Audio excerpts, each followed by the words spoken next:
mention I like time travel movies? Hello everyone! This is new. Not really, it's a hotel room. So, you know, what better thing to do in a hotel room when you're by yourself than to shoot a video?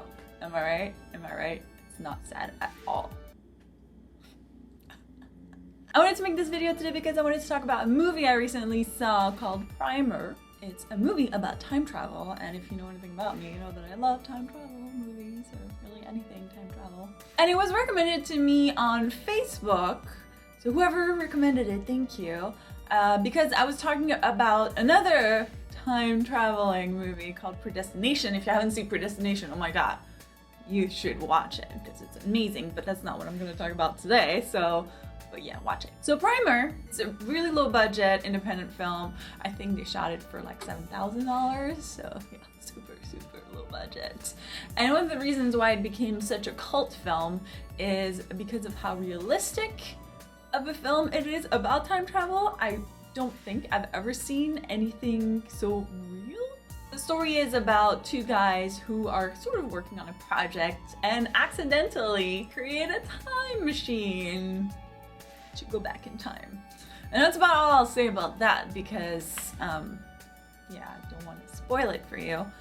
But if you're a fan of time travel and you haven't seen Primer, highly recommended. What's really interesting about the movie is that, like I said, it's really realistic. Imagine you tomorrow created a time machine. What would you do?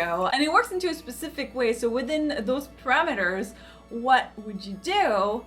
And what are the consequences of you doing anything with it, really? Something else that's quite interesting is that because it was such low budget, I think they didn't really have the resources to shoot multiple takes or really dig into the explanation. So sometimes some of the scenes are cut together in a way where you're like, oh, wait, I'm not sure I quite understand because they don't really spell it out for you, which is fine.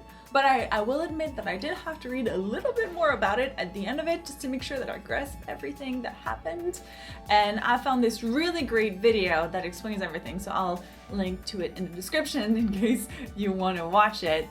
I understood most of it, but there were just a few details towards the end where I was like, I don't think I got that. Also, the director and writer and actor decided not to dumb the script down for the audience, so some of the talk, especially at the beginning of the movie, I was just kind of like, I am not really sure what's going on right now. I'm like, I don't get it.